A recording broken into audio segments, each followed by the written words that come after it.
A service of KIBMradio.com, the Internet's home for an all-old-time radio.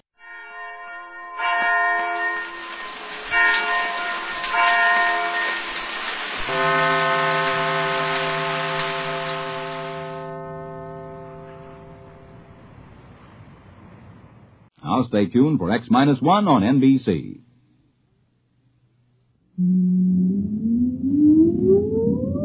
Countdown for blast off. X-5, 4, 3, 2, X-1, fire.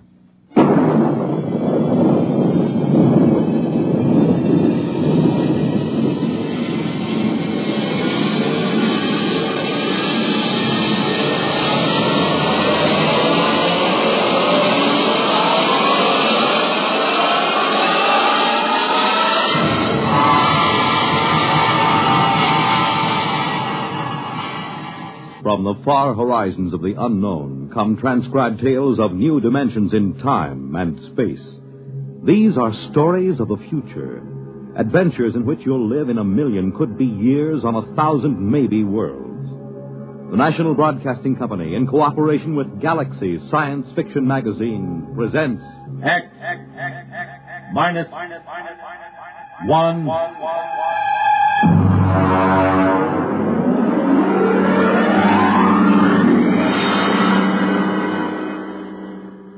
Tonight, Project Mastodon by Clifford D. Simak.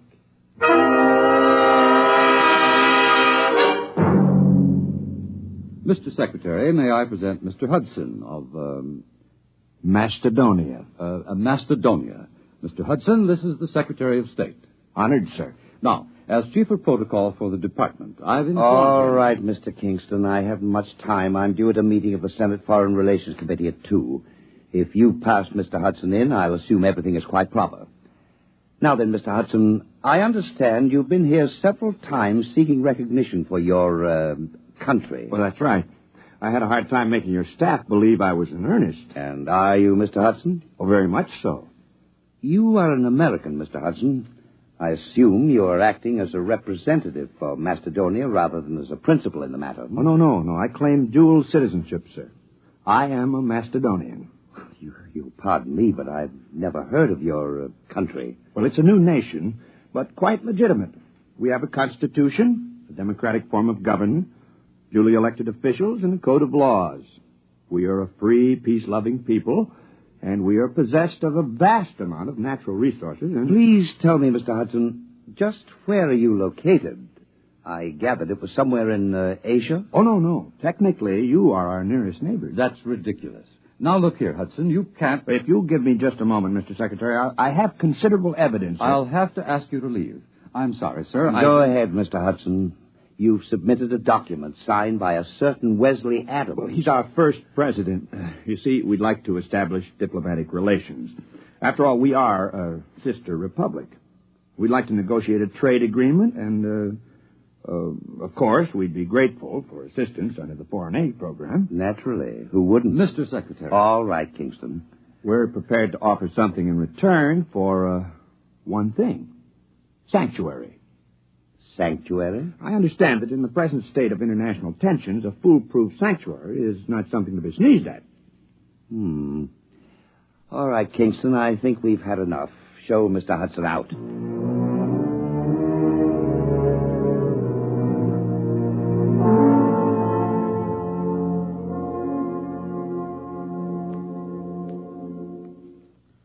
All right, let's have the story again. Look, mister, I don't want any trouble. Just tell the story again. You want to cooperate with the FBI, don't you? Sure I do. Sure, but I just don't want any trouble. All right, start over. You found the briefcase in the booth. Yeah, that's right. I brought my beer over from the bar, you know? And this fella just went out a minute before, so I figured he must have left it. I run after him. You didn't see him, though? No. So I just kind of looked in the briefcase. You know, I mean to identify it. That's all. I don't steal. All right, then you came to us. Yeah, that's right. I mean, after all, when I saw that stuff, well, I just figured I was way over my head, you know? All right. Don't say anything about this, do you understand? We'd rather you just forgot the whole thing. Oh, sure. Listen, some things I don't want to remember. You know?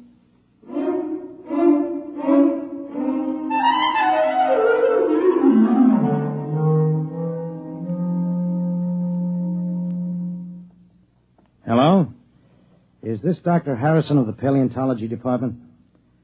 This is Mr. Jenkins at the Federal Bureau of Investigation. We have some movie film we'd like you to look over. Huh? Oh, we acquired it. Big shaggy elephants and tigers with teeth down to their neck. No. No, it's not fakes. Our labs are sure of that. Whatever is on those films is real. No, we don't know. That's why we called you. We haven't the slightest idea where those pictures were shot. We can't even guess.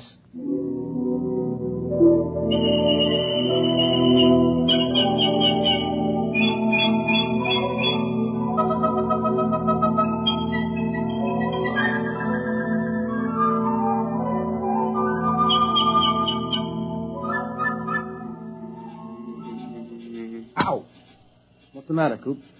One of those flying hypodermics. This is a fine, healthy spot. Mosquitoes as big as hummingbirds. Oh, careful, son. You're knocking the climate of the capital city of Macedonia. Yeah, some capital city. One palm tree and a Boy Scout pup tent. Wes, this is the wildest thing we ever did. What if Chuck can't get back? Chuck Hudson is a man of many parts. Have faith. Supposing they're putting him in jail, or something might happen to the time unit or the helicopter. We should have gone along. Do you think they'll do it, Coop? Who? Why? The United States. Do you think they'll recognize us? Not if they know that Macedonia is the United States 50,000 years ago. Well, we have to get legal recognition first, otherwise it wouldn't be safe. Well, there goes that Mastodon again. Good old Buster. Where is he? Right there. Over by the grove, see? Ah, he's lonely. What? He probably is. He must have been run out of the herd by some younger bull.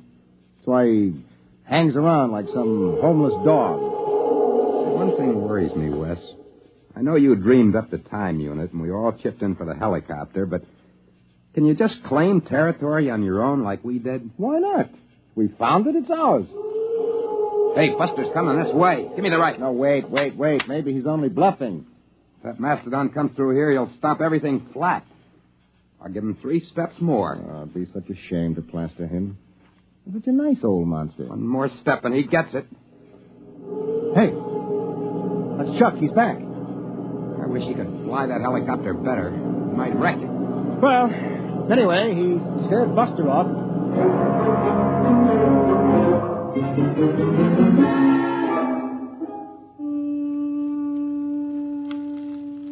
Poke those fires up, Wes. Oh, they're high enough, Coop. You don't want a saber-tooth waltzing through here, do you? Well, we better get a stockade up. You know, some night a herd of Mastodon will come busting in here, and if they ever hit the helicopter, we'll be dead ducks. We'd never get back. We'd be stuck back here in the Pleistocene age. I won't feel safe till we get another helicopter. Those Mastodons carry a lot of ivory. And the mammoths up north. Oh, sure. And get socked in the jug for smuggling ivory? The only way to cash in on the time unit is to get diplomatic recognition for Macedonia. We've got a good case. You said so yourself. A saber-tooth? Down by the grove. I don't like that. Sounds closer. Hey, poke up that fire, will you, Coop? Oh, well, that's Buster. There he is. He's tangling with a saber-tooth. I'll lay 3 to 5 on Buster. Cat's drawing blood. I'll take $5 of it. Come on, Buster. Roll on him, will you? Cat's on his head now. Hey, he's coming this way. Look out! Wes, turn him. Shoot.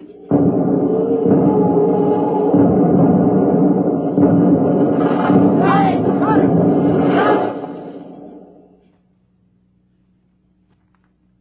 Is he dead? Yeah. The tiger's gone. He won't get far. Neither will we. Oh, no. No. Yeah, good old Buster. Trust him to drop dead right across the helicopter. Well, we can fix it, can't we? We probably won't even be able to roll Buster off of it. The rotor blades are twisted and the frame is a mess. A total mess, gentlemen. We are in trouble. Macedonia faces a crisis.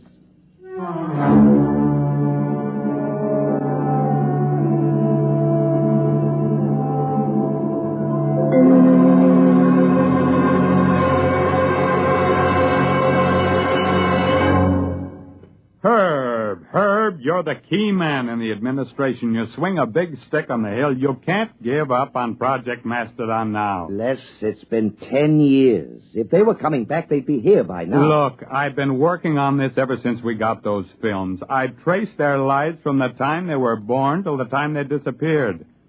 Adams was the brains. The other two were quite capable of helping him carry it out.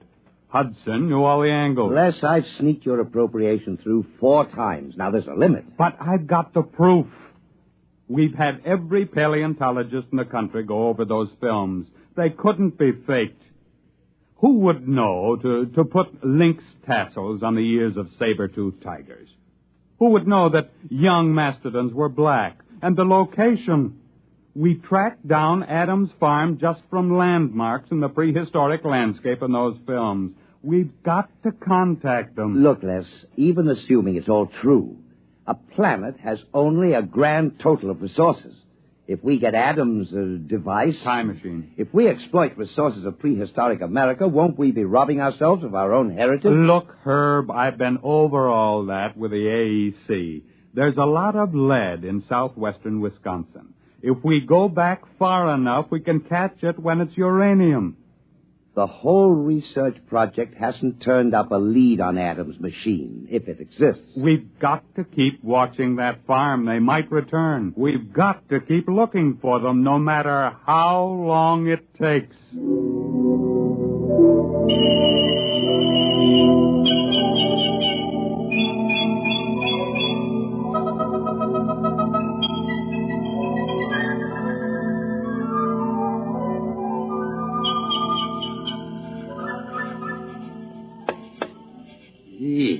Listen, Wes, we can't stay around here much longer. Old Buster's getting a little too strong. Yeah, well, I'll have the time unit clear the helicopter in a few minutes. Then we'll just have to move camp upwind. Look at him. Only 2 days since he dropped dead, bless his heart. Already those vultures are half into him. I'll have him picked clean inside of a week. Give me the hex wrench, will you? Wes, is it all right? The time unit?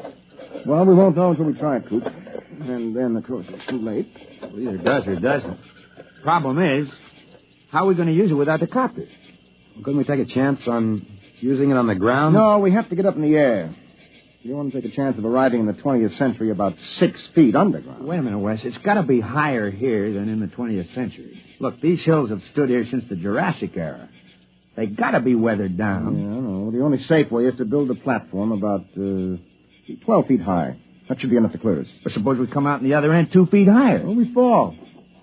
Which would you rather do? Take a chance on a broken leg or stay Yeah, here? okay. Now, what do we build the platform out of?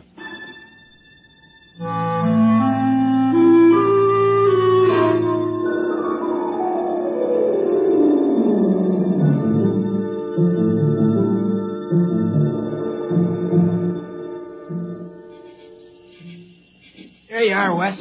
All right. I got it. Chuck, comes the next stone. Now, wait a minute. Hey, look out. You want a whole pile to come down? I'm sorry. Okay, Wes, hand it up. Yep. Give it. That's about 12 feet, isn't it? Well, it ought to be. It took us 10 days to pile it up. Look out, I'm coming down. All right, don't start an avalanche. Wow. Pretty soon we'll be able to start all over again. Mm-hmm. If the unit works. Yeah, that isn't all. We don't have any proof we've been back here. We'll be stone broke. Another helicopter would cost $30,000. Can't walk into a bank and borrow $30,000 to take a short trip to the Stone Age. Wes, where do you figure we are? I mean on the farm. Well, I think we're clear of the barn and the silo. I hope so. The way I figured, we're astraddle that barbed wire fence at the south end of the orchard. Well, we might as well give it a try. All right, I'll get the unit. You two climb up on top of the pyramid.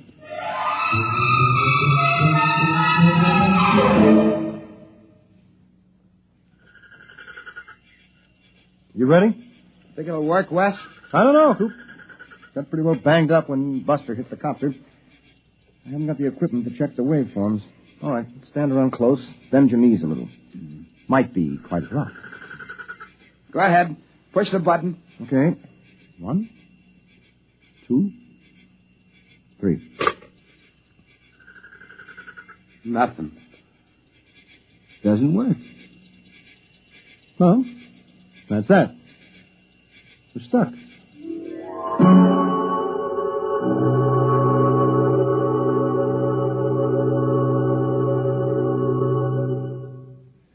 I'm sorry, Les.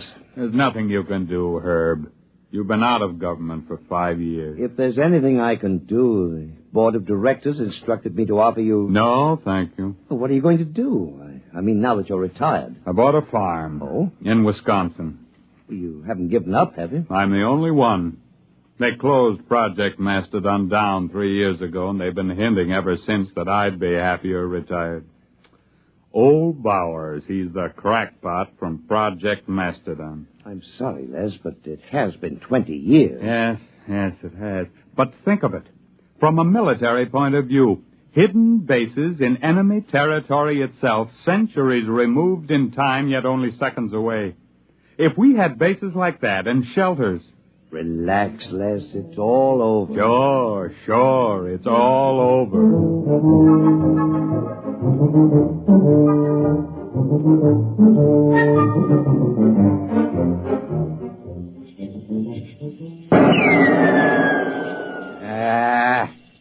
Missed. You should be more careful. We've only been stuck a month now. Someday we'll run out of ammo, and then it's bows and arrows. It's cold. There'll be snow soon. Coop, I'm worried about Wes. He takes it pretty hard. As long as he's tinkering on that time unit, he's happy. Oh, he isn't going to repair the unit. He hasn't got a chance. Back in the workshop with the tools, maybe. Well, anyway, the hunting's great. Well, maybe we better start saving bullets for big game. We won't be lords of creation around here long without our guns. Yeah, and if one of us gets sick or breaks a leg, well, nobody lives forever. Wes is the lucky one. He's got that time unit to tinker with. Come on. We better get back to camp.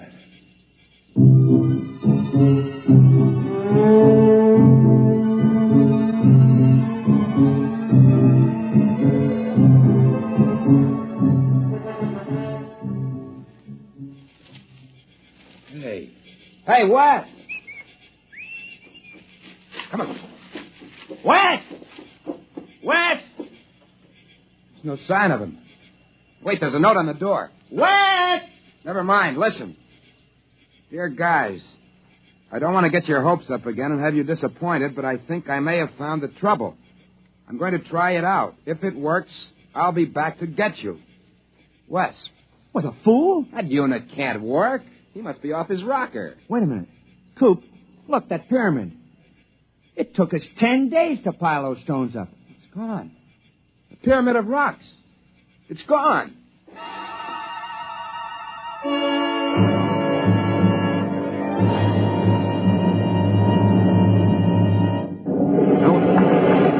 Oh, what the... Of all the confounded... Oh, what's going on out there? Rocks? Who dumped those rocks? My car, who's out there? It's all right. Don't you move, mister. I got a 45 pointed at you. Well, I can explain. Well, you better. There was a brand new car where you dumped that load of rocks. Who the devil are you? My name is Wesley Adams. Adams? Man, where have you been all these years? Well, I don't suppose you'll believe me, but the fact is... I've been waiting for you for 25 years. The others all gave up. I'm sorry about your car. Oh, never mind. I'll be right down. Now, don't touch a thing. Don't go anywhere.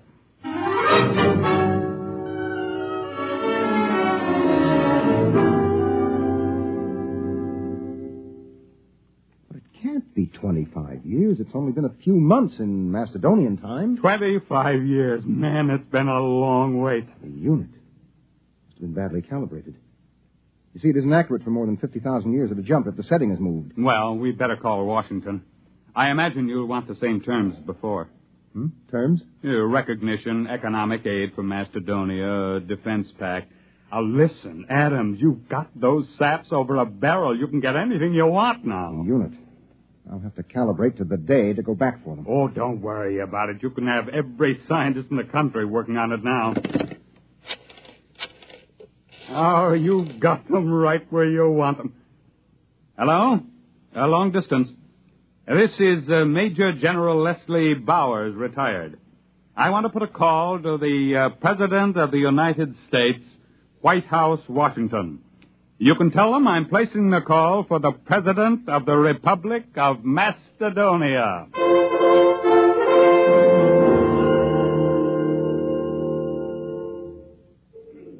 Come on, Og, son of fire. Put another log on. It's cold. It's good cold storage for the furs. Boy, when Wes gets back, we'll be millionaires. Furs, ginseng root, ivory. If he gets back. It's been 5 years. He'll come back. I feel it in my bones. Well, he better find it before we get too old to enjoy anything. Unfortunately, there's no Social Security in Mastodon. Don't you worry. Wes is working on it right now. I can feel it.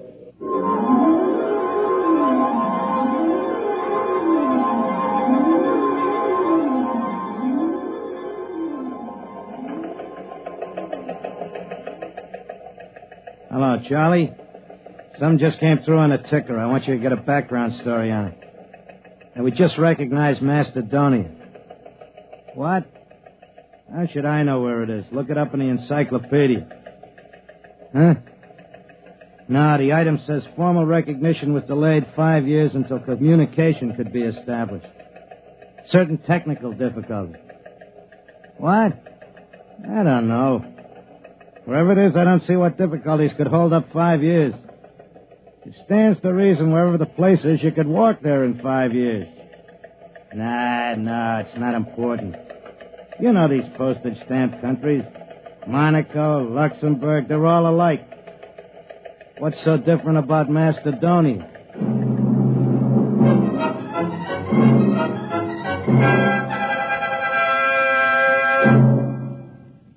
You have just heard X-1, presented by the National Broadcasting Company in cooperation with Galaxy Science Fiction Magazine, which this month features the Theodore Sturgeon novelette, The Skills of Xanadu. When a malignant world endangers another, surgery is the usual answer. But perhaps there's another solution, to kill it with kindness. Galaxy Magazine on your newsstand today. Tonight, by transcription, X-1 has brought you Project Mastodon, a story from the pages of Galaxy written by Clifford D. Simak and adapted for radio by Ernest Kenoy. Featured in the cast were Floyd Mack, Dick Hamilton, Charles Penman, Raymond Edward Johnson, Frank Maxwell, Robert Hastings, John Larkin, and Joseph Julian. Your announcer is Jerry Damon. X-1 was directed by Daniel Sutter and is an NBC Radio Network production.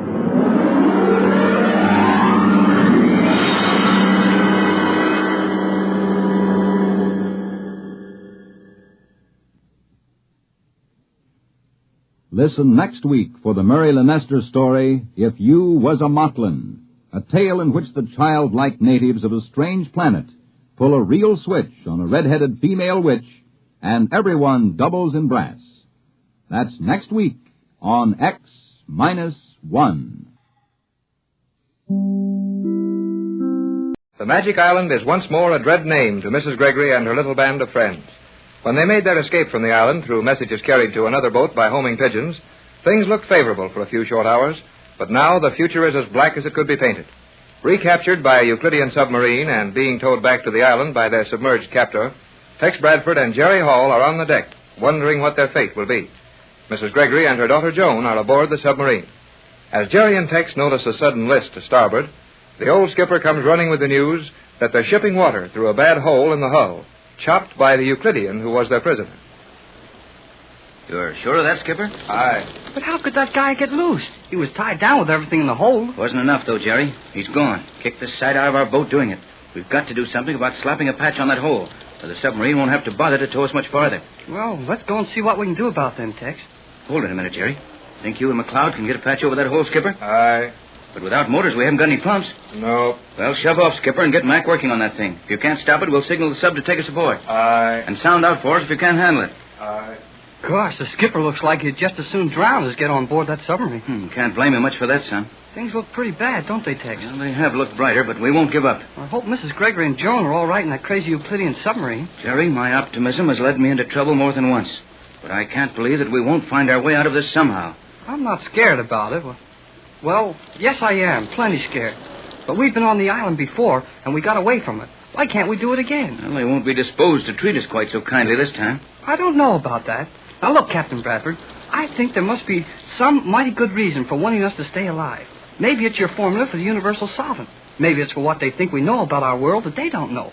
But whatever it is, if they were going to do anything to us, well, why don't they just sink this boat and let it go at that? Well, that's one way to look at it, Jerry. And it's pleasant to look at it that way. They may decide to bring a little more pressure to bear on us this time. You mean torture you into giving them the formula? I wouldn't put it past them. But, gee, Tex, you'd give up the formula before you'd let them... Well, wouldn't you? Yes, Jerry, I'm afraid I would. There's very little satisfaction in being put out of the way entirely. If worse comes to worse, I'll give them the real formula and take a chance on beating them to the use of it. Well, we'll have to try and make another escape then. We'll have to do that anyway if they give us a chance, but it won't be so easy now. Yeah, and they probably won't let us live on this boat. Not much chance of that, unless they don't trust us on the island. After what you and Joan did to them, they're not sure how dangerous we may be. Not really dangerous to them. Well, they could get rid of us in a minute if they wanted to. Sure, but now they don't want to. They wouldn't be taking us back to the island so carefully. Hey, the boat's riding better now. Seems to be on more even keel. Mac and the skipper must have been able to stick something in that hole. Riding low in the water, though. We ship plenty of moisture. Well, it can sink if it wants to, just so we land on something. I managed to smuggle most of my instruments on this boat with us. They'll take those away the minute we get back to the island. Well, I guess there's no use guessing. But golly whiskers, I'm nervous about what they're going to do to us. We won't be in doubt long. At this speed, we'll reach the island in an hour, possibly less. Hey, Tex. Tex, did you hear that? I did hear something. Sounded like our radio.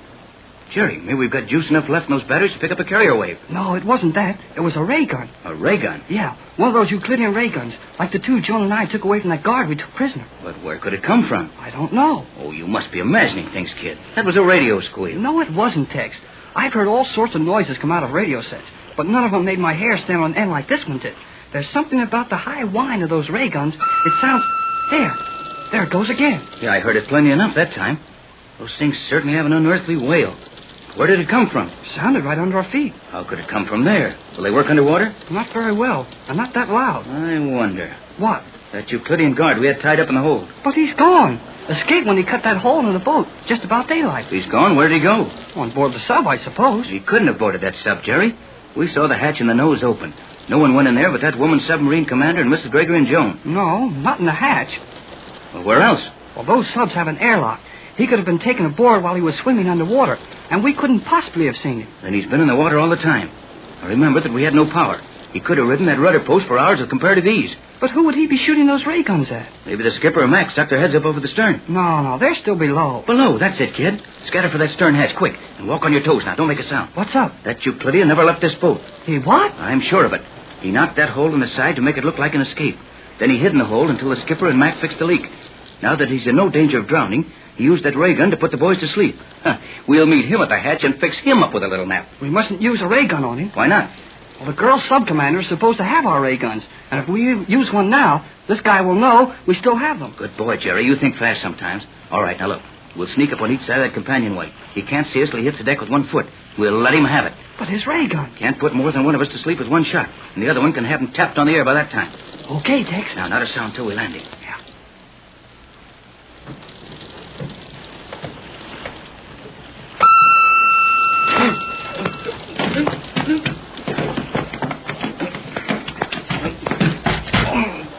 Gee. But that guy was hard to handle. Tex. Hey, Tex. Feel a little sleepy, Jerry. Oh, come on. Walk around with me. I'll help you. That ray gun. He just about hit the end of your fingers with it. If you try hard, maybe you can walk it off and stay awake.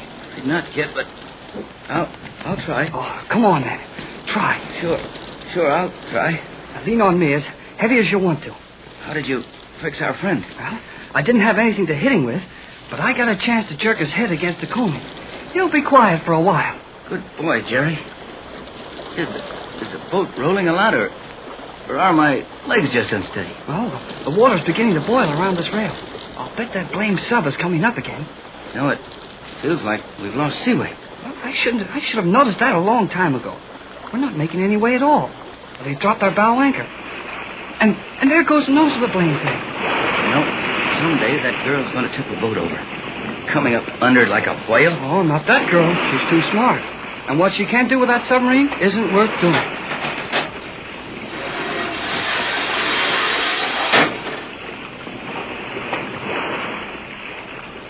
You know, Jerry, that's the weirdest sight. End of a sub sticking straight up out of the water and Just as steady as a lighthouse. Hey, here comes the commander. I can see her hand coming up on the bow platform. Yeah, and you still insist that girl is a friend of ours? I know she is. Now sit up straight as you can. All right, but can't see very well, kid. Keep your face pointed toward the noise of her voice. I'll do the talking. What is the meaning of this? Oh, meaning of what? That boat is becoming harder to move. I should think, Hall, that you would realize the hopelessness of your situation by this time and attempt no foolish moves.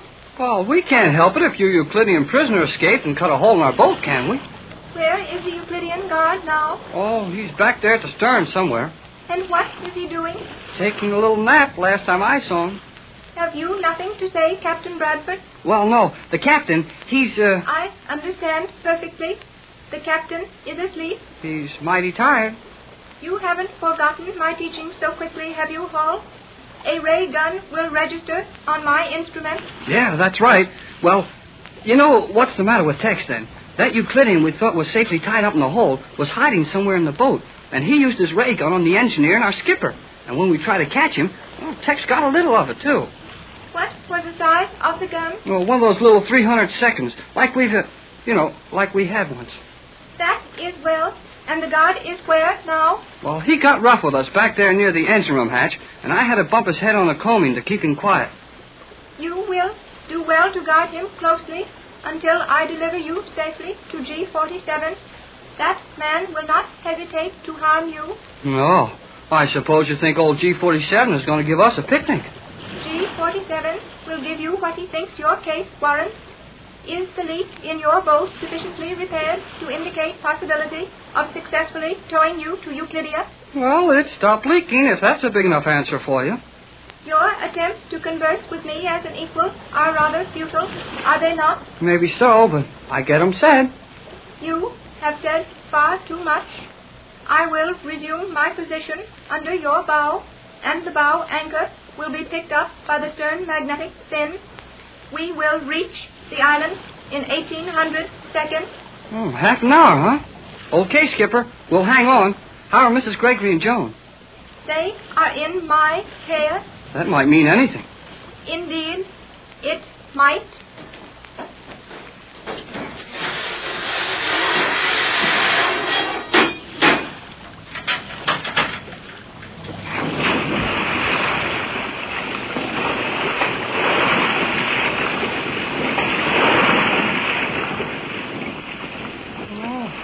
Whisker. Now this is a fine pickle.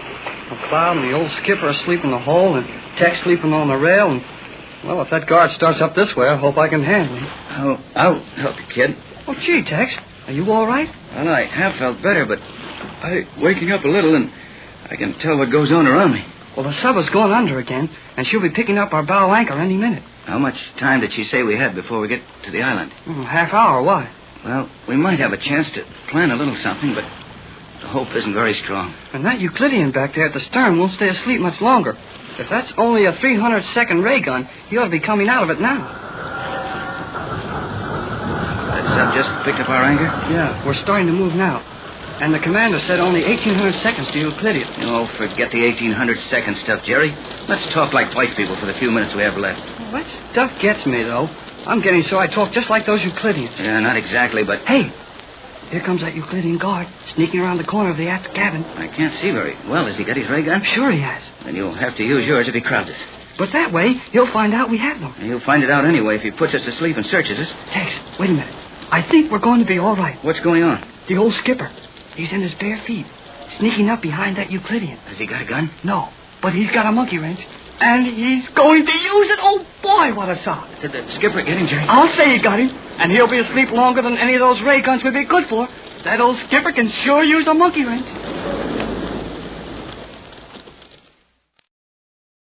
Faster than a speeding bullet. More powerful than a locomotive. Able to leap tall buildings in a single bound. Look, up in the sky. It's a bird. It's a plane. It's Superman. Kellogg's Pep. P-E-P, Pep. Kellogg's Pep, the Sunshine Cereal, presents The Adventures of Superman.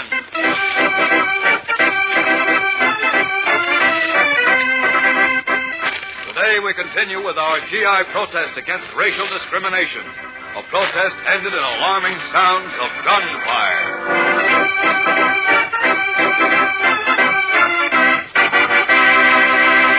Hello there, gang. This is your pal Dan McCullough. Say, which is it? Is it a bird? Is it a plane? Is it a button? Well, you never can tell for sure until you open your package of Kellogg's Pep and see which of those three kinds of prizes you'll get. So, every prize is always an exciting surprise. Sure, it might be one of Pep's 18 slick comic buttons, picturing one of your favorite comic strip characters to pin on your beanie cap or your jacket. Or, it might be a model of a fighting plane, one of 7 thrilling plane models in the series, all made of colored cardboard and easy to assemble.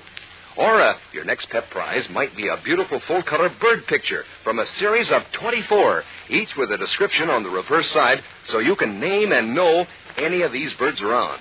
And say, speaking of birds, you'll sure be an early bird to the breakfast table when Kellogg's Pep heads the menu, because every spoonful of these crisp whole wheat flakes is brimming with cool come-on.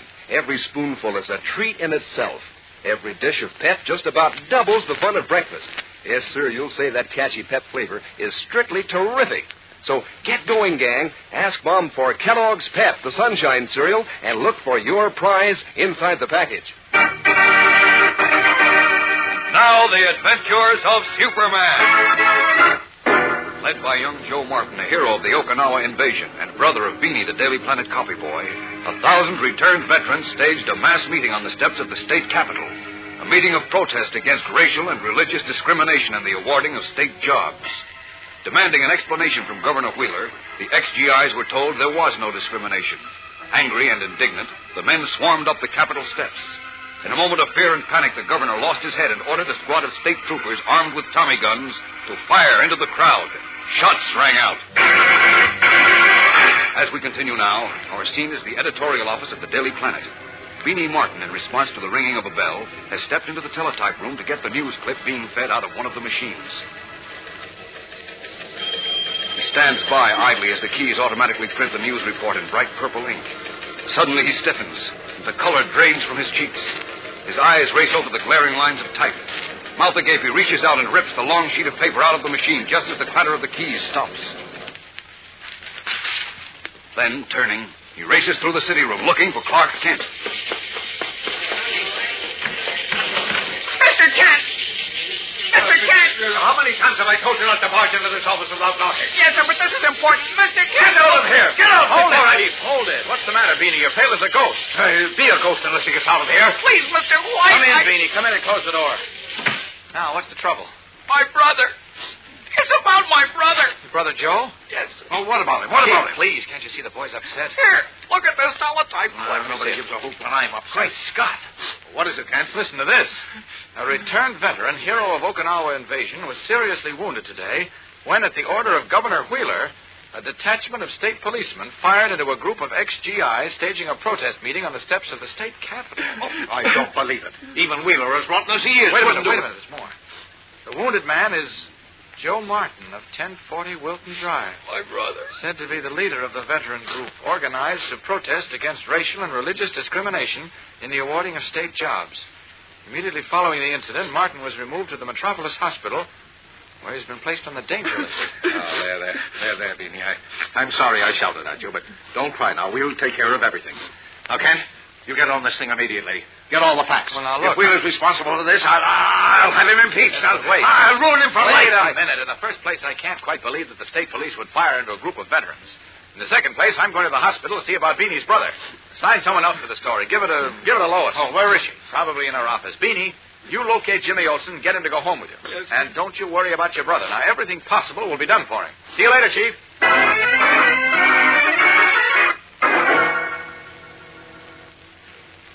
But, Doctor, I've got to see him. I'm sorry, Mr. Kent. We've just done an emergency operation on him to remove the bullet from his chest. He's in a coma. No one can see him. But, Doctor, you see... I think there's a friend of his sitting in the waiting room. Perhaps he can help you. Oh, here he comes now. Oh. Any change, Doctor? No change. Well, I'll have to leave you now. Sorry. Thanks, Doctor. Quite welcome. I understand you're a friend of Joe Martin's. I've known him almost all my life. We were kids together. We went to school together and fought the war together. Now this has to happen. Yeah, I know. My name is Clark Kent. I'm with the Daily Planet. Joe's brother Beatty works for us. Oh, that's right. Joe's mentioned you lots of times. I'm Sam Robbins. Glad to meet you. Glad to meet you, Sam. Tell me, were you at the state capitol when this thing happened? I was there all right, but it didn't do much good. No. I tried to tell the boys someone was going to get hurt, but they wouldn't listen. Did the state police actually fire at them? I hate to have to say this, Mr. Kent, but I'm afraid they did. Did they? They had Tommy guns.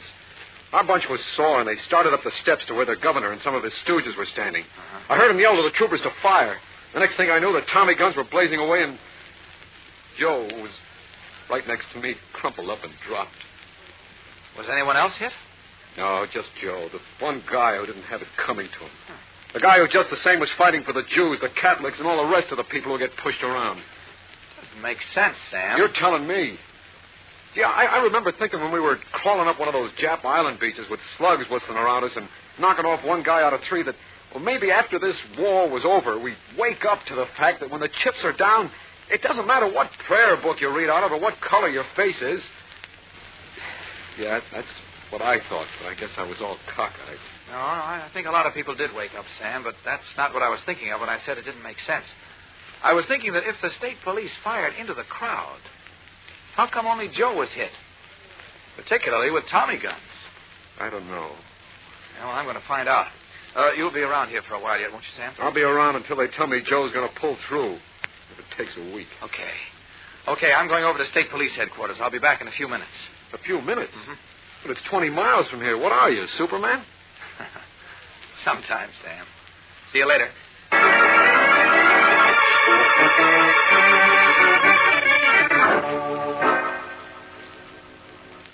Will you please repeat that for me, Sergeant? Sure. After I went in and told the governor my men didn't like the idea of pointing guns at ex-GIs because most of them were in the Army themselves. Yeah. And after Latimer, well, he was in the governor's office. Big George Latimer? Yeah, that's right. You know, I don't understand it. I cross-examined each one of my men. They all swear they fired way over the heads of the crowd. Hey, wait a minute, Sergeant. Wait a minute. I just thought of something. You've got a ballistics expert here, haven't you? I'm the ballistics man. You? Oh, good. You're coming back to the hospital with me as fast as we can get there. Come on.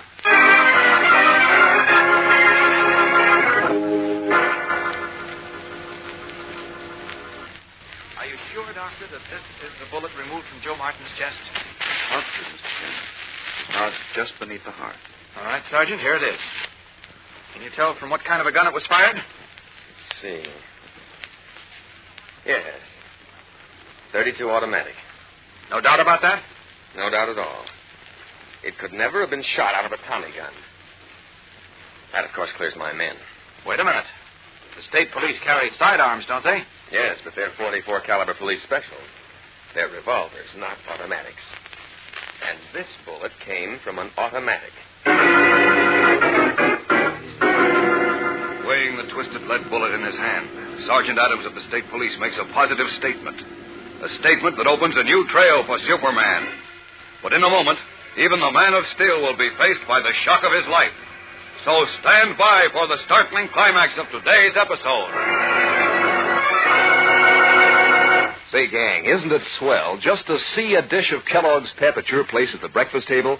Pep looks so crisp and light and golden that, well, you can hardly wait to pitch in. And believe you me, a bowl of Pep tastes just as good as it looks. Those cool, crunchy whole wheat flakes are crammed with Pep's special kind of teasing, pleasing, catchy flavor. Yes, sir, when it comes to brightening up breakfast, Pep's a terrific hit. And say, Pep's terrific, too, when it comes to swell prizes. 3 different kinds of prizes, one or the other in every Pep package. Makes each prize seem 3 times as exciting because, well, you never know which you'll get next. For instance, you might find a colored cardboard model of a fighting plane, and you'd be smart to collect all 7 model planes in the series. Or you might find one of Pep's 24 full-color bird pictures with a description to help you know these birds every time. Or you might find a bright-colored comic button picturing one of 18 different comic strip characters to pin on your jacket or your beanie cap. So get in on the fun, gang. Ask Mom to get you Kellogg's Pep, the Sunshine cereal. waiting room at the Metropolis Hospital, Sergeant Adams, ballistics expert of the state police, in the presence of Clark Kent and Sam Robbins, has made an amazing statement that the bullet that plowed its way into Joe Martin's chest was fired from a .32 automatic, not from a Tommy gun. For a moment, even Kent is amazed. Then... You're sure about that, Sergeant? I'm positive. You mean someone else fired the shot at Joe? It wasn't one of the cops? But it looks like, Sam. But who did it? Well, from now on, our job is to find out. Well, all I know is I'm going Hold it. Here comes Big George Latimer. Excuse me. The nurse at the desk said some friends of Joe Martin were in here. My name's George Latimer. I'm a friend of Joe's. Oh, that's fine, son. What's your name? Robbins. Sam Robbins. Oh, really? I know you, Sergeant. Adams, right? That's right. And this gentleman? Kent, Daily Planet. Oh, yes. I've heard of you, Kent. Star reporter.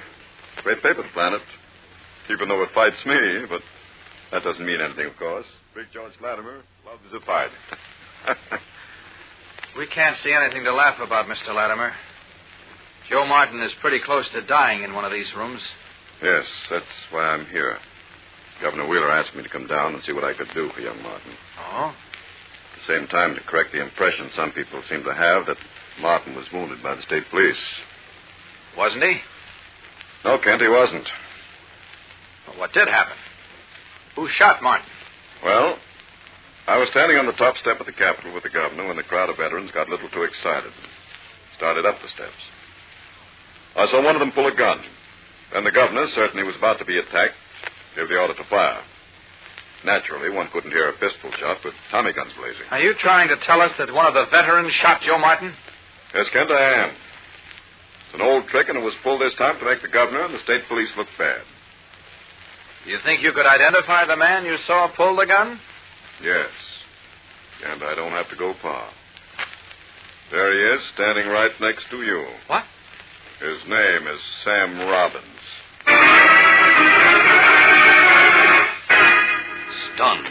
Stunned beyond even the power of speech. Clark Kent and Sergeant Adams turned to Sam Robbins as Big George Latimer points an accusing finger at the dark-haired ex-GI. What does this mean?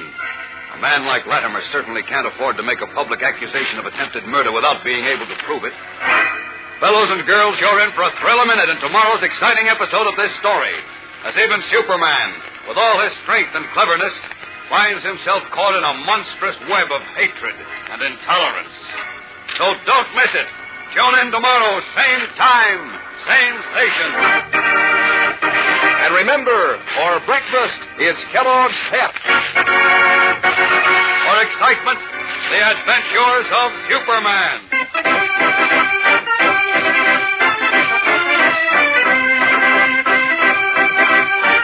Superman is a copyrighted feature appearing in Superman DC comic magazines and is brought to you Monday through Friday at the same time by Kellogg's Pep, the Sunshine Cereal.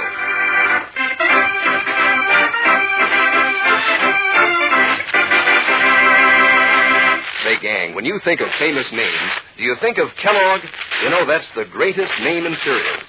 And Kellogg makes Kellogg shredded wheat, the tender, plump biscuits made just the right size to fit your breakfast bowl. And are they good? Full to the brim with natural nut sweet flavor. Good for you, too. They're made of nutritious whole wheat. What's more, Kellogg gives you 15 delicious biscuits in every package of Kellogg shredded wheat. Try 'em soon. And be sure to be with us tomorrow for the thrilling adventures of Superman. This is the Mutual Broadcasting System. You are alone on a desert island with a tribe of hungry cannibals who think you are a god. A tribe of natives who would eat you rather than let you escape.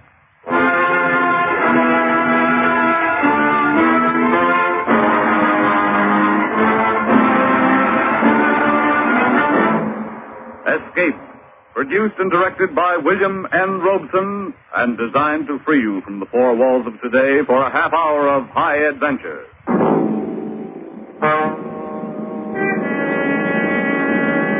Tonight we escape to the South Seas and a cannibal kingdom in H.G. Wells' famous story, Jimmy Goggles, the God.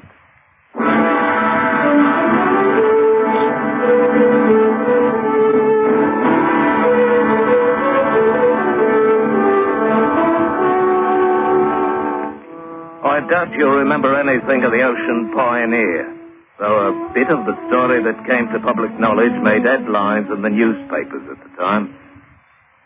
Blimey, now that I think of it, it's been over 40 years ago it happened. 40 years. And at times yet I can still wake up in the middle of the night and see that cold, dead eye of Jimmy Goggles staring at me from the darkness. That gives me the creeps even now. It all started the night the Ocean Pioneer went to the bottom of the Sonner coast. Only 2 survivors, aside from myself, came out of that wreck. Mr. Sanders, the first mate, and a seaman named Jacob. And with a bit of luck, we had enough food and water in the longboat to see us safe to Papua. Give away, lads. 3 nights will put us on dry land again. Aye, it's lucky men we are this time. All right, just one's our time here, Jacob. As it were for Captain Wells and 10 of the lads back there. Lying under 20 fathom of blinking green water they are. Ain't all that's laying back there either, lads. You meaning something by that, Mr. Saunders? Does either of you lads know the cargo we carried? Aye. Copra mostly and some spices. Not that. Lads, at Guinea we shipped aboard a chest full of gold dust. Worth 40,000 pounds. 40,000 pounds? I wondered about that chest at the time, Mr. Saunders. That chest still back there, lads. In Captain Wells' cabin. Aye. 20 fathoms down. That'll be a nice bit of work for the salvage company. Not necessarily, eh? What is it you're meaning to say? I'm the only man alive knows ship's position when she sunk. So you are. Go on, Mr. Saunders. Suppose now, when we get to Papua, we give report ship struck 100 miles or so to the north. Then the salvage ship goes there, we come here, and pick up a title fortune for ourselves. And how do we come here? My brother-in-law has a brig in the Sydney trade. He's coming with us. Well, lad, are you in or are you out? 40,000 pounds. I'm in. Aye, 40,000 pounds. A bloomin' fortune there for the taking. Of course we went in on it.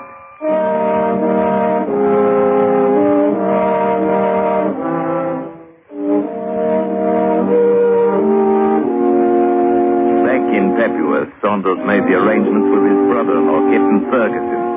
And a fortnight later, we set forth in the brig Pride of Banya. There were just the 4 of us in the diving suit. It was one of them kind of diving suits that don't have a pump or airline.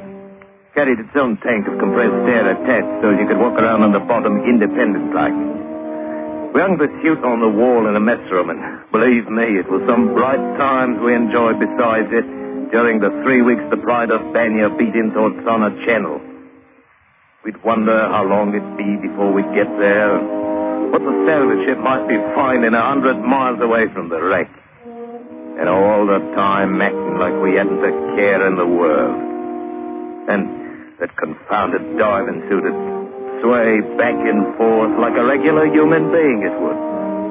And the glass window in the front staring like a big eye in the middle of its fat copper head. We got so we'd talk to it like it was somebody, and we even give it a name. Jimmy Goggles, we called it. Jimmy Goggles. And every time we'd break open some rum, we'd pour a glass or so into Jimmy Goggles. So by the time we got to Sonner, instead of smelling rubbery, his inside was as sweet as a cask of rum.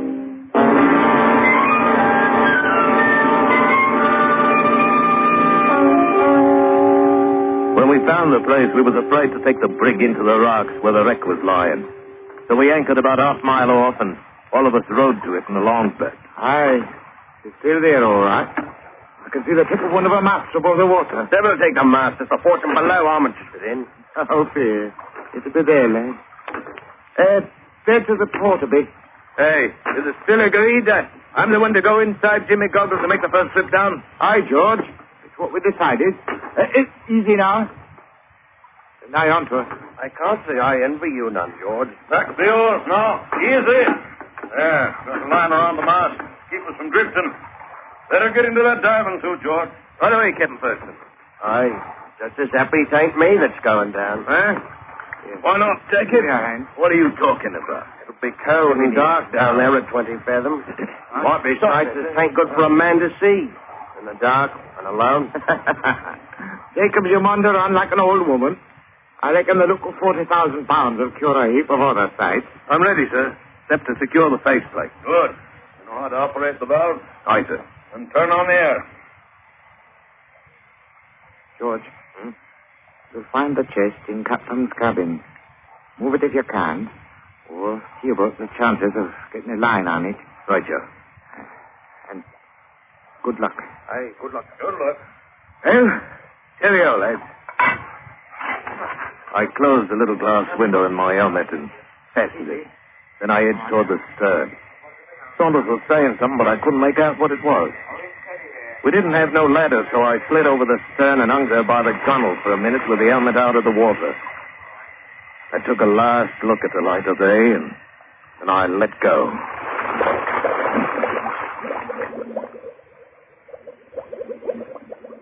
Slow it was.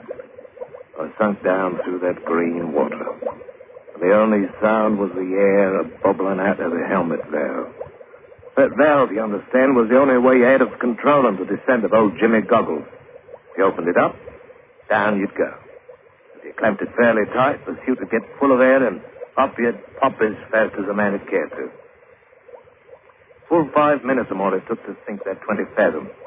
Them ghostly sea ferns went slithering past like snakes, and big purple and red clumps of jagged coral. And the light from the surface getting dimmer and dimmer. So as by the time I hit bottom, it was pretty near dark. I was happy to find myself come right down on the deck of the old Ocean Pioneer. Aye, and a familiar sight she was, saving for the crabs skittering around her planks, the bloomin' fish swimming past my head and goggling in through the window of my helmet.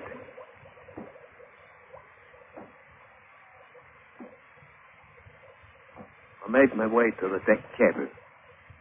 Right before the door, I stumbled onto a blinking skeleton, lying there on the deck as peaceful as you please. Judging by the gold braid still hanging on it, it had been old Captain Wells himself. Though there weren't enough left of it now to make a decent meal for an hungry guppy. Bobbed around like very gentle when I touched it, and all the time was wearing an horrible grin on its bony face. Like to give a man the shivers. I tell you certain I got through the business down there as quick as I could. Found the chest of gold and figured out the best way to get a blocking line on it. But even so, it must have been an half hour before I clamped the air valve and started for the top. Halfway up, something hit my helmet and slid on down past. I found myself looking right into the blooming face of First Mate Saunders. His mouth was hanging open, and a kind of pink smoke was drifting out of it and making a cloud in the water. I saw he had a spear run through his neck from one side to the other, and he was dead on the mackerel. He sunk on past out of sight, and then Jacobs drifted down from above, and I could see his head was all twisted to one side like and his neck was broken. He was dead, too. Then it hit me. The lads on top had been massacred by a boatload of them bloomin' heathen savages, and like as not if I poked my head out, the same would happen to me. Oh, blimey. I cracked open the helmet valve and shot down toward the bottom. I sat down there on a sunken rock for nigh on to 15 minutes, I guess, trying to figure out what to do. But any way a man would look at it, there weren't but one answer. So finally, crazy as it seemed, I got up and started out to walk ashore.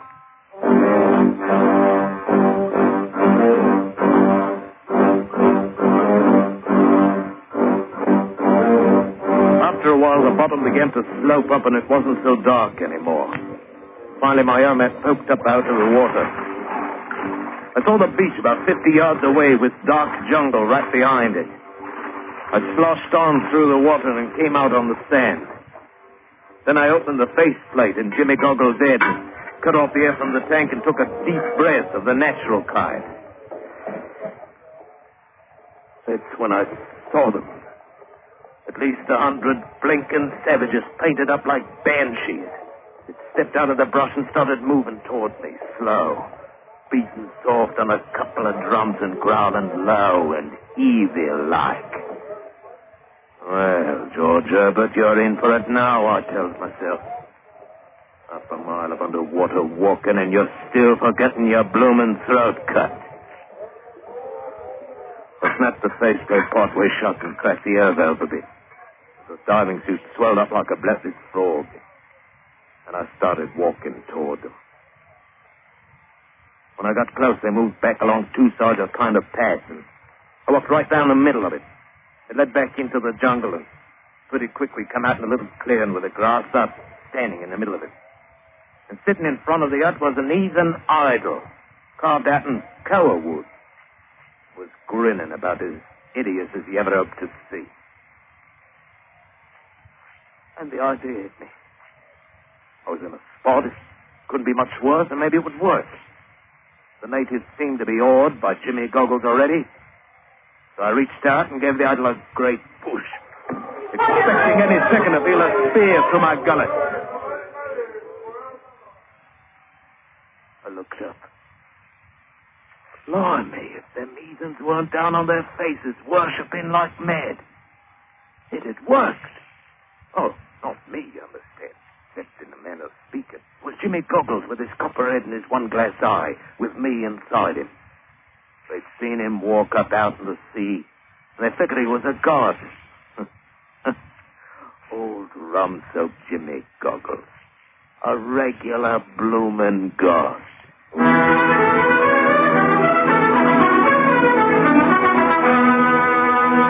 After a while, it began to get on my nerves, so I went inside the hut. They stayed outside and didn't follow me, but they didn't go away, neither. In a couple of hours, it started to get dark, and I was wondering if they meant to spend the rest of their lives out there bowing on the ground. Finally, a tall native, painted up like a circus clown, stepped inside the door and stood there, just grinning like old Satan himself. Blimey, if I had me a pistol, my beauty, I'd have you grinning on the other side of your face. Oh, would you now? Huh? What? You're thinking mighty bold for a man who's had a lot of luck. Depart, unworthy mortal, for I smite you with lightning. Oh, relax, one. I've been some time around plantations in Papua. Learned thing or two I did, including English language. Jumping, Christopher. What the devil are you doing here? Taking advantage my simple brethren. Something else I learned at Papua. My name, Mamala. I'm high priest, witch doctor, call it whatever you want. Oh, I'm happy to know you. Mine's George Herbert, officer of the English brig Pride of Banyan. The late brig, you might say. Boys burned it a couple hours ago. Burned it? What for? Aye. Why was it you attacked us in the first place? Oh, a bit of go like that once in a while keeps boys feeling joyful like, George. It's harmless in manner of speaking. Harmless, is it? That's for my boys at once. Oh, well. What were you diving for out there, anyhow? Pearls. So it's now, mate. You are looking over that wreck down there on the reef. What's aboard her? All right, Mamela. She was carrying 40,000 pounds in gold dust. 40,000 pounds? Know where it is? Aye. We could use 40,000 pounds, couldn't we, George? I'm listening. We might make deal. You keep on being the god, and I be your high priest. You can't talk their language anyway. Between us, we'll have him eating out of our hands. Meanwhile, we'll figure a way to raise gold off the bottom. Hold off. You mean I gotta go on wearing this bloomin' suit all the time? Only if you want to stay alive. They found there was man inside it. I tear you to pieces. Oh, blimey, it ain't all it's cracked up to be being a god. At least you're alive, mate. And we'll both be rich. Aye. Are they going to spend the night out there? They'll be leaving after ceremony, except for guards of honor. I understand you. What's the ceremony? Oh, a little piece of business with owner of brig. We captured him alive, you know. Captain Ferguson? What kind of business? A bit of this, a bit of that. When they get done, they cook him, of course. Cook him? Well, now, you wouldn't expect boys to eat him raw. Wouldn't be civilized, you know. See you in the morning, George.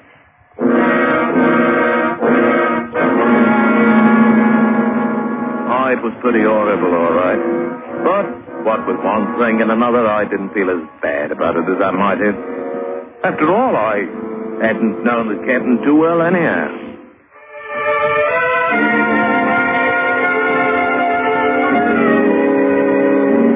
Nearly a month went by in mighty uncomfortable fashion. And all the time, Mamela was trying to figure some way to get that gold out of the wreck. I was right in with him at first.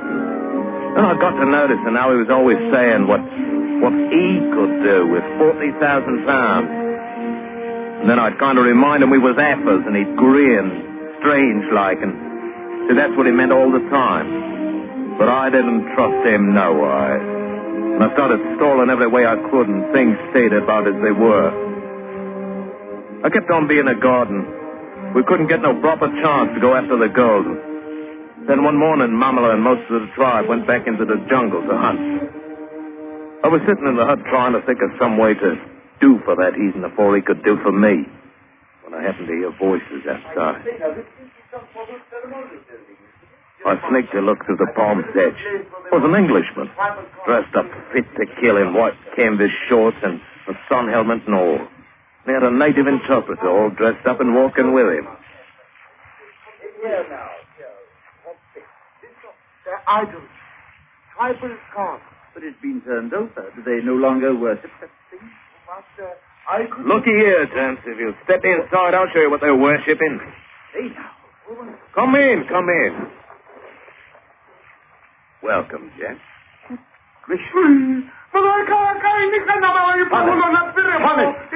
Stop that heated chattering. I taught you better. Oh, now take it easy, lad. Nothing but a diving suit, you know. Yes, of course. I saw that. Who are you, anyway? Yeah, now, let's not be asking names, seeing as I didn't ask yours. There's no objection to telling you, sir. It's Bender. I'm with the Royal Anglico-Bethune Missionary Society. No, not really. Please, no profanity. Might be a threat. How'd you get here? By sailing cutter, down coast from the Banquille Residency. Well, you've had a bit of luck. If the boys was here, you'd be in a proper fix by now. Oh, I dare say we'd be in no danger. No danger, huh? What is it you'd call being cooked like a pork tenderloin? Have they done it to one of my friends? An adventurer, no doubt. But the natives are well aware that if anything happened to me, there'd be a gunboat here from the residency in 48 hours. Oh, that's how the wind blows, is it? It is indeed.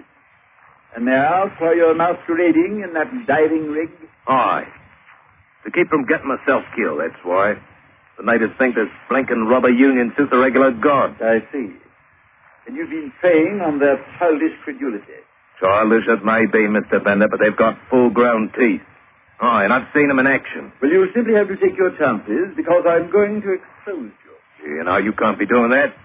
Well, if they was to find out I was a human being, they'd do me in for fair. Well, I'll help you as much as I can, but you should have thought of that before you tried exploiting them. But you can't let it happen to a fellow Englishman. Then why don't you leave now while they're away? You'd likely be able to get aboard the ship that's working a mile or so down the coast. What ship? Some salvage vessel looking for a wreck.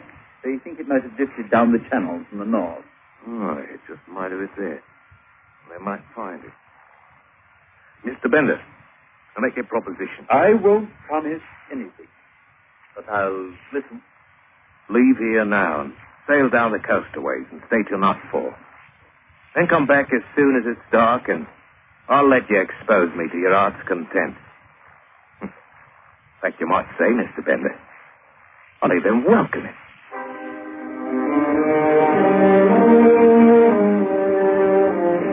Weren't nothing else to do. that salvage ship found who I was, I'd be in it for good. They'd know by now that we'd filed a false report about the position of the wreck, so we could get the girls for ourselves. They'd put me in the brig for sure. And if I tried to leave with Bender, he'd turn me into the first British resident we come across. I had no chance at all at the 40,000. And if I stayed here, like as not, I'd end up parceled amongst 100 heathen stomachs. But I had one chance of showing that blinking mammal as how he weren't the only one that knew a thing or two. I finally talked Bender into leaving, and about dusk, Mamela and the boys came back. Understand that nosy man, Bender, was snooping around here this afternoon, George. Know anything about him? Bender, eh? Oh, that's who it was. I saw him prowling around the clearing, but he didn't come inside the hut. I'd have given him what for if he had. It's a good thing he didn't. It's a blasted nuisance, always interfering with established customs of the people. Like witch doctors, eh, Mamela? Gods, too, George. He'd do for you quick and he would be. Why don't the boys just eat it? No. That would be too dangerous. He'd be missed and they'd send gunboats. Not still around here somewhere, is he? No. Women say he sailed on south. Good. I'd just as leave not meet him face to face. He was for him with that face you're wearing. Aye, and I'm nigh on to being fed up with wearing it. Mamela and me, aren't he? I'll make you a proposition. Mm-hmm. What kind of proposition, George? Why don't you take over being God?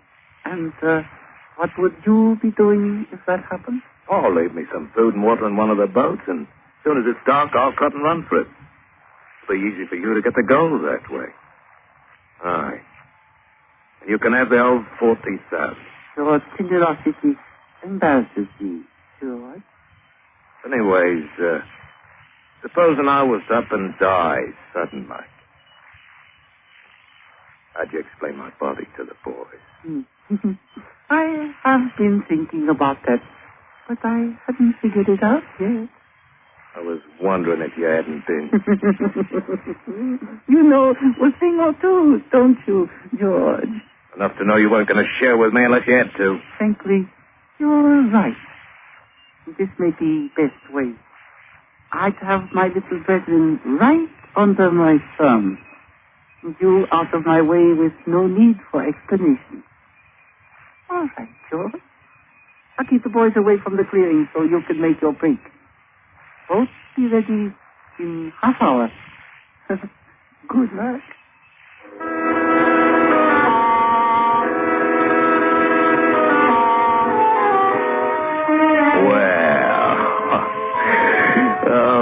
Working out just as nice as you please. I made my break all right, but I wasn't heading for any boat. No, sir, not me. Leastwise, not yet. I hid myself in the jungle at the edge of the clearing. Then I waited.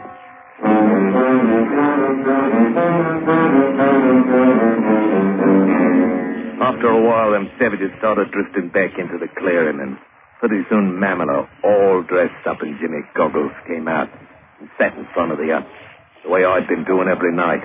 And the blooming heathens started in bowing down, all just as usual. I waited a long time before I finally heard it, a commotion starting over at the far edge of the clearing and coming closer. It was Bender and his boy Friday, walking through the crowd to where Jimmy Goggles sat with Mamela inside him. The crowd moved aside and let him pass, but you could tell they were just waiting for that one-eyed god of theirs to knock him stone dead. He stopped in front of the hut. All right, I'm back. Suppose you carry out your part of the bargain and take off that... Get out, you fool! I didn't really believe you were honest. All right, Thomas. Tell the natives this is nothing but a man dressed up. Hey, Connie!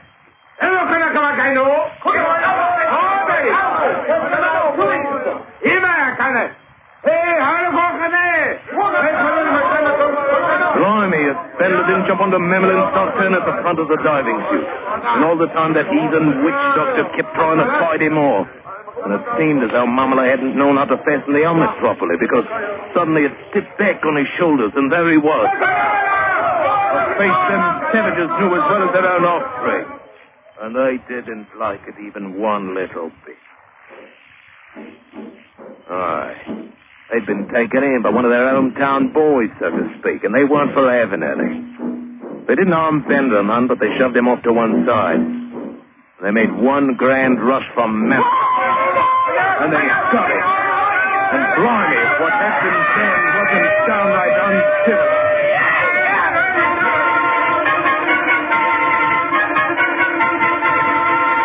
I cut and run for it and tumbled into that boat and shoved off. I couldn't help but feel a bit sorry for old Memler, though it wasn't as if he hadn't eaten his own share of human beings. And of course, he certainly wasn't a man who could be trusted at all.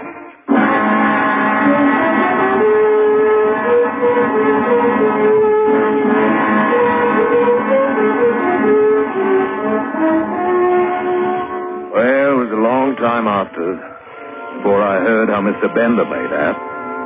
Seems as though he couldn't get them bloomin' heathens to listen to him at all. Then one day he hit on the idea of climbing into that diving chute. And from then on he had a crowd around every time he'd open his mouth. As far as I know, old Jimmy Goggles may still be down there somewhere.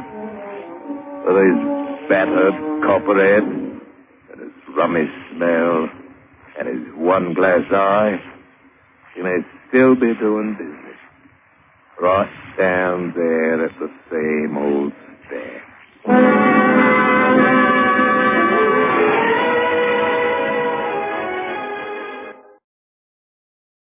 Kellogg's Pep, the build-up wheat cereal, invites you to rocket into the future with Tom Corbett. Space Cadet. -5, 4, 3, 2, 1, 0! As roaring rockets blast off to distant planets and far-flung stars, we take you to the age of the conquest of space with Tom Corbett, Space Cadet.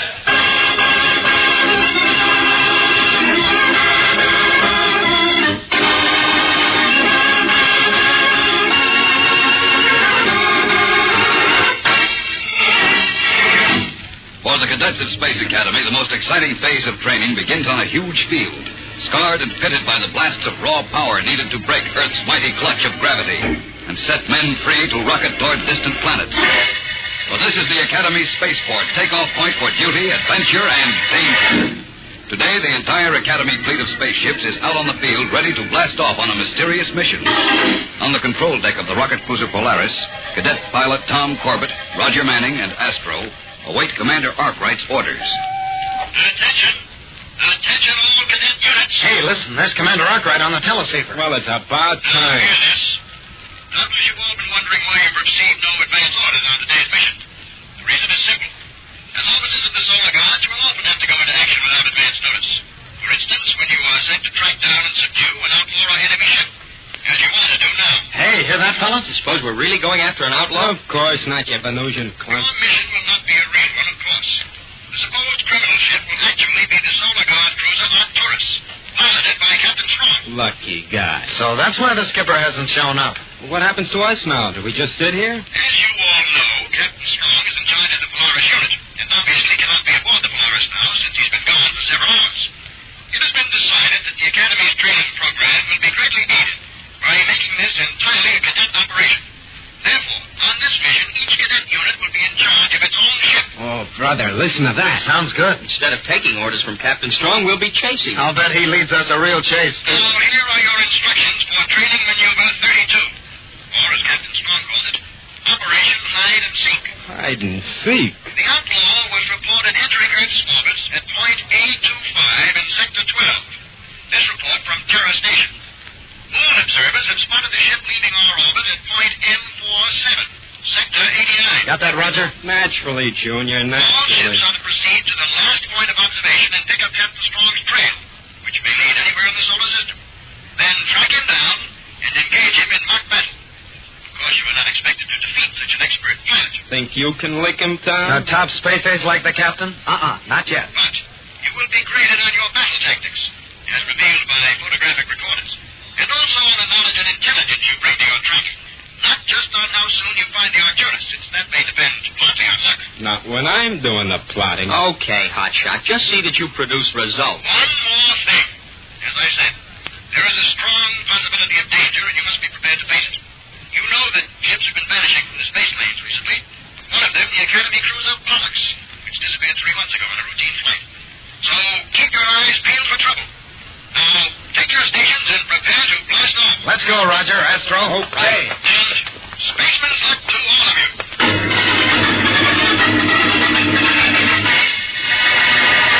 We'll return to the exciting adventures of Tom Corbett, Space Cadet, in just a moment. So stand by. Fellas and girls, let me take you for a tour around the mess hall here at Space Academy. Well, it's breakfast time now, and all the cadets are down here eating. Up front there, you can see the main table. That's reserved for the officers. There's Commander Arkwright, one of his aides now. You know, Commander Arkwright sets a good example for the cadets at breakfast time. Right now, he's helping himself to a big bowl full of Kellogg's Pep. Oh, and there's Tom Corbett. Let's say hello. Hi there. I heard what you said about Commander Arkwright eating Kellogg's Pep. Well, that's no surprise. I'm eating Pep, too. And if you look around, you'll see just about all the cadets eating Pep. We've got a tough day ahead, and we have to keep in shape. That's why it's Kellogg's Pep for breakfast. Kellogg's Pep helps us stay on the ball in gym and in the classroom, too. Everybody knows you can't make a good showing if you don't start your day with a hearty breakfast. That's why smart spacemen start their day with Kellogg's Pep. That's right, Tom. You spacemen listening, take a tip from Tom Corbett. Start your day the spaceman's way. Ask Mom to serve up a man-sized helping of the better-than-ever build-up wheat cereal, Kellogg's Pep. P-E-P. Pep.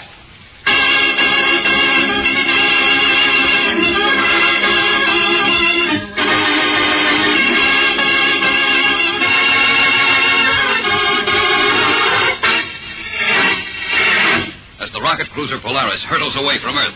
Tom, Roger, and Astro are at their stations, ready to track down the Arcturus, commanded by Captain Strong, lurking somewhere in the depths of space. Now, as the powerful atomic drive speeds the Polaris out of Earth's atmosphere, Tom checks his unit mates. Control to power deck. Check in, Astro. Power deck, aye. How's everything down there? Ship shape, Tom. The rockets are purring like kittens. Great. Check you later. End transmission. Control deck to radar bridge. Check in. Radar bridge, aye. Any astrogation data ready yet, Roger? Long ago, sonny boy, long ago. Sorry, big shot. I should have known. Okay, let's have the correction for deviation from course. Coming up. Starboard, 24 degrees, 17 minutes, up 3 degrees. Starboard, 20... What? You heard me, space boy. Starboard, 24 degrees, 17 minutes. 24? Hey, what goes here? You call yourself an astrogator, Roger? Do you know that your figures would take us inside Mars orbit instead of the spot where the Arcturus was last seen? Sure, I know it. You know it? Well, what are you trying to do, knock us out of this operation? Hey, what's going on here? I'm glad you came up, Astro. Our genius on the radar bridge is taking us way off course. What? Just simmer down, kiddies, and listen, Uncle Roger. Okay, let's have it. Fast. Listen, Commander Arkwright gave us 2 points where the Arcturus had been seen, not just the last one. So I plotted its course and then extended it by extrapolation. Extra what? Now, don't let it throw you, bird brain. It just means using known facts to reach a logical mathematical conclusion. You, logical? Sure. Why, even if the Arcturus went into an evasion curve, we'd pick up the trail hours before the others. He could be right, Astro. But Commander Arkwright said proceed to the last point, and he also said it wasn't enough just to be fast. Exactly. He said we should prove our knowledge and intelligence, and that's just what I'm doing. Okay, genius. But look, suppose those first figures were just stuck in to make it sound like an actual mission. Then where would you be? Nowhere. But would a guy like the commander just stick in a set of figures? He'd make sure they were real ones. Yeah, he probably would. Well, come on, let's go. Hold your jets. Astro, what do you think? Well, I don't know. It sounds good, but I'm never sure about Roger's shortcuts. I'll leave it up to you. Well, right now, I don't know either. I'd sure like to have the Polaris come in first and best, but I'd hate to have her last and worst. Well, come on, Junior. Make up your mind. All right, Roger. We'll do it your way. And a boy. But believe me, brother, you'd better be right.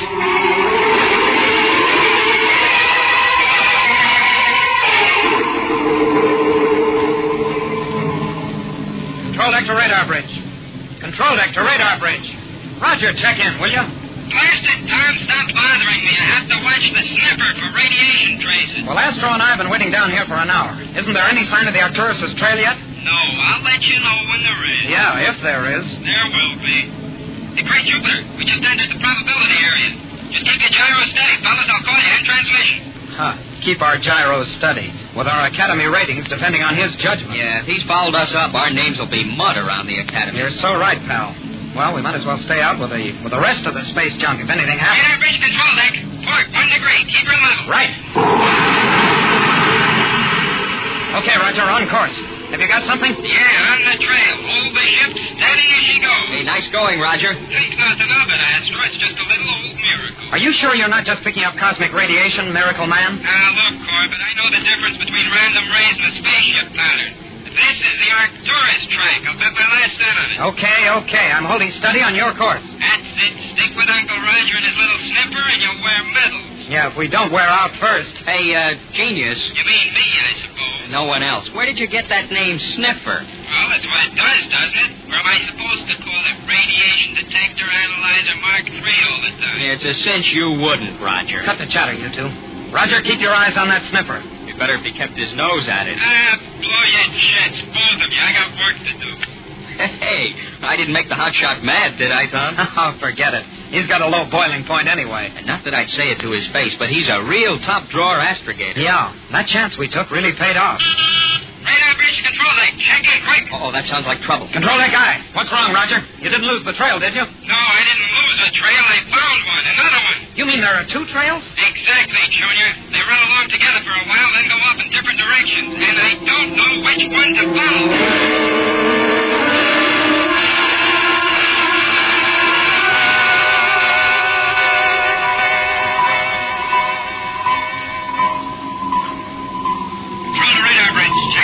Radar bridge eye. Getting anywhere in figuring out which of those two trails is the one we want? Not yet, blast it. They're too similar. Hey, Roger. You in again, Astro? What? Maybe one of the trails was made by a commercial spaceship. No, I thought so at first, but the radiation patterns didn't pan out. Both these patterns were made by rocket cruisers. They're practically identical. Can you check on which is the precious trail, Roger? Sure, by a diffusion comparison, but I think I can guess which is the right one without that. Well, you better not guess, Roger. You better take time to check. Look, I am sure. The last trail must be the one that deviates most from the original course. Come on, 6 degrees starboard, 1 down, and we're in. That's pretty thin reasoning, Roger. Listen, Tom, wasn't I right the last time? Didn't I get us this far? Well, don't I get a chance to... All right. Don't cry all over the equipment. You win. I'm setting up the new course. Okay with you, Astro? Well, I suppose so, but I don't like it much. Neither do I, but I guess it's another chance we have to take, so full space speed and hope for the best.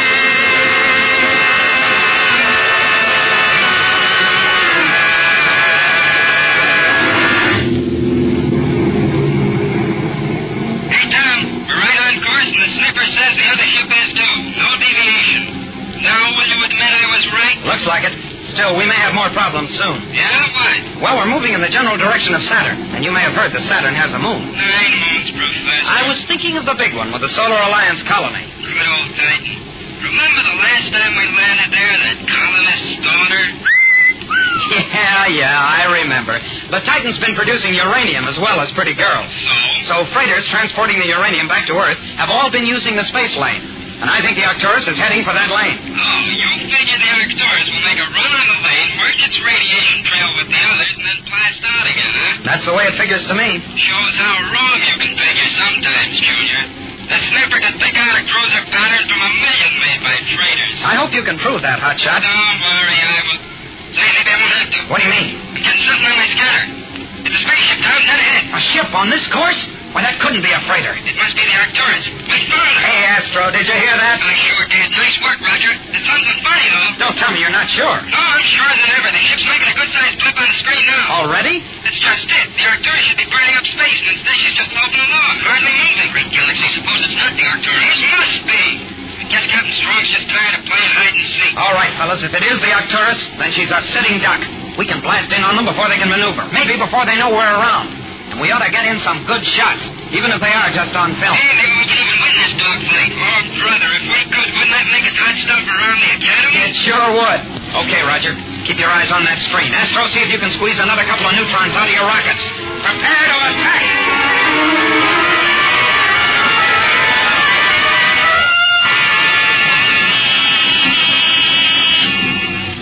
Radar to control. Control eye. Either just a touch to starboard, Tom, about 1 point. That's got it. Now, keep watching your viewport. You too, Astro. The spaceship will be in sight in a second. Let's hope you got the right one, Roger. Oh, it has to be, Astro. If we're wrong... You're not wrong. Look. There it is. It's a Solar Guard cruiser, all right, Astro. It must be the Arcturus. Fellas, we're in. Almost. We still have a scrap on our hands, though. Okay, Roger, I'll handle the course visually now. You get on your gun control. Right.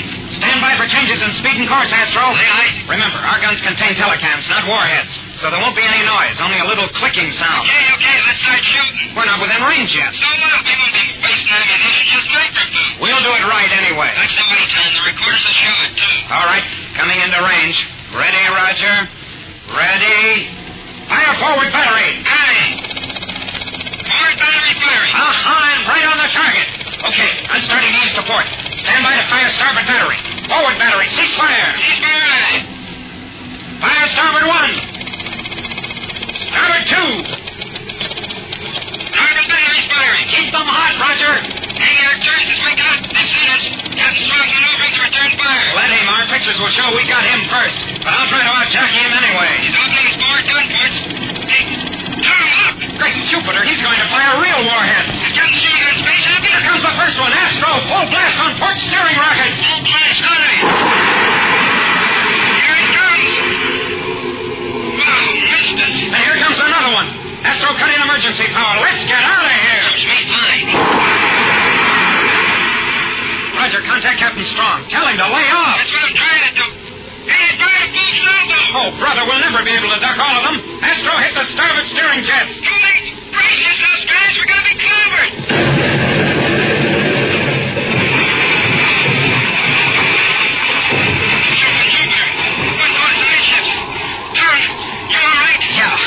Astro, check in. Power deck. Aye. Astro, what's the matter with you? Nothing, Tom. I'm okay. Then give me more power. I can't. Main drive. Damaged. I can't. Astro, check in. Sounds like he's hurt, Tom. Blast it. Can't you raise the Arcturus, Roger? Not now. My transmitter shorted and the outside antenna is gone. Oh, great. And look at the Arcturus. It's circling around. It's going to attack. And unless we can do something to stop it, we'll be blasted into meteor dust.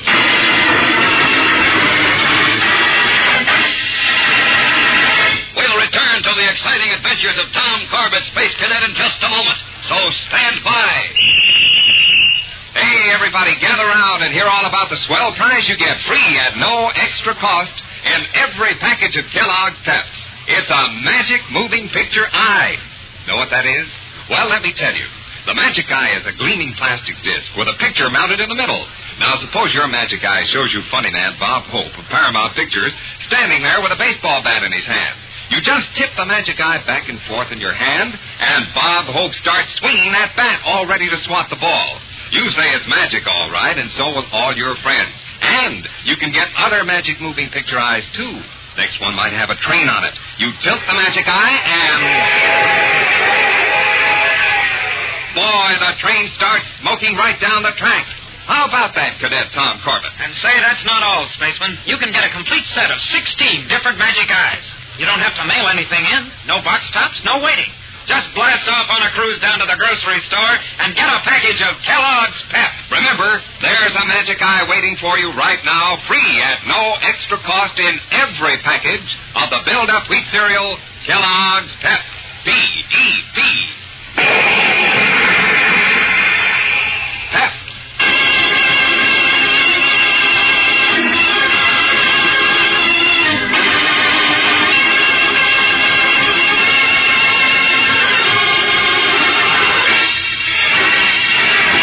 Driving forward on a mock attack on the cruiser, they trailed through space.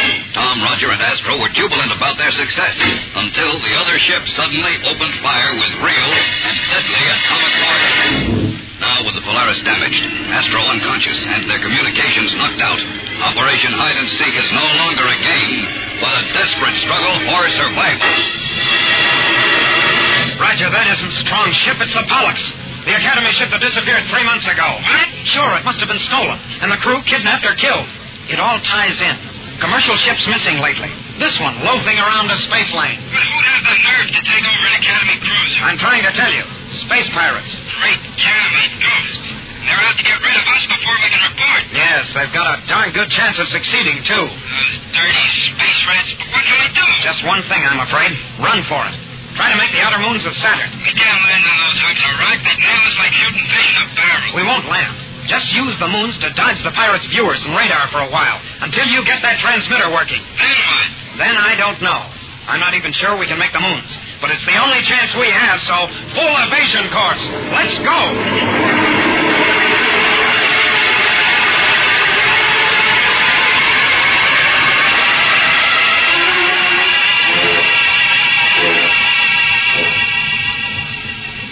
Okay, Tom.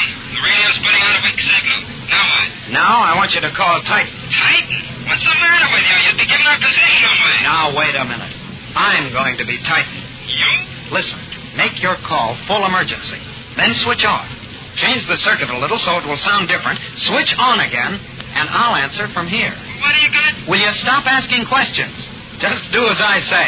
Make that call. Okay. Here goes. Space Academy cruiser Polaris calling Titan Solar Guard Station. Polaris to Titan, emergency call. Over. Hold it. Now, Tom. Titan Station to Polaris. All units being alerted for an emergency call. Go ahead, Polaris. Over. Okay, Roger. Make it sound good. We are under attack by space pirates and stolen Academy ship Pollux. Earlier attack temporarily knocked out our radio, now repaired. We are in full evasion course around outer moons. Can you send help? Over. Go ahead, Tom. Message received. Help on its way. 3 Solar Guard ships about to blast off. We'll knock those pirates right out of space. Meanwhile, maintain radio silence. Over. Thanks, Titan. We'll be waiting. In transmission. Well, that's it. Now we hope for the best. Yeah, but maybe those space rats didn't even hear the message. Maybe not. So we'd better keep dodging. Hey, the Pollux just showed up and they scattered. Well, that means they can spot us, too. Stand by for another sharp turn. Hold it. Why strain the Polaris when we don't have to? Don't have to. The pirates have hightailing it away from here. Then he did hear us. We're off the spot. Now what? Now we head for Titan and report. Yeah, but by the time we alert the Solar Guard, it'll be in the clear. Tom, we'll not follow them. We can't, Roger. Not in the shape we're in. Look, I know it's asking for trouble, but they won't be expecting us to follow them. Sorry, Roger. I'd be willing to take the chance, but you're forgetting Astro. He's still unconscious. We've got to get him to a doctor. Oh, yeah, but Tom, he'll be all right. He's tough. And anyway, you said he wasn't badly hurt. I said I didn't think so. I'm not a medic. I'm not sure. But you'd know he'd want us to. Probably, but he's in no condition to say so. And we can't gamble with his life. He's not that bad. You're just scared. Not at all. I just stop to think sometimes. Now, let's have the course for Titan. But, Tom, Okay, I'll figure the course. And no tricks, Hotshot. Our next stop is Titan. As far as we're concerned, this is the end of Operation Hide and Seek.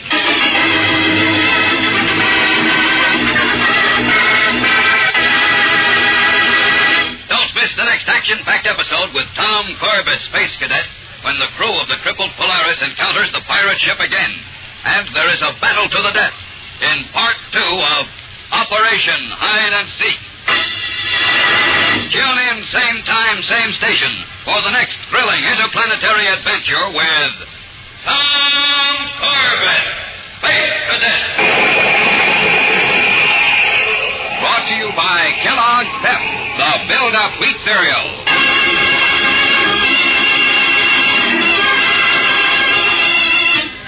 Tom Corbett, Space Cadet, starring Frankie Thomas, can also be seen on television and appears in the comic sections of many of America's leading newspapers. Look for it daily and in weekend editions. Featured in the cast were Al Markham, Jan Merlin, and Carter Blake. Today's program was written by Don Hughes and directed by Drex Hines. Jackson Beck speaking. Kellogg's Raisin Bran has a secret. Kellogg's Raisin Bran has a secret. And what a secret. In Kellogg's Raisin Bran, the tasty raisins are dipped in honeycomb. That means plumper, more tender raisins, along with delicious golden crisp bran flakes. Both fruit and cereal all in one box. And no other raisin bran but Kellogg's gives you the tender goodness of raisins dipped in honeycomb. That's Kellogg's secret. So, for your breakfast, make sure you get Kellogg's, because Kellogg's Raisin Bran has a secret.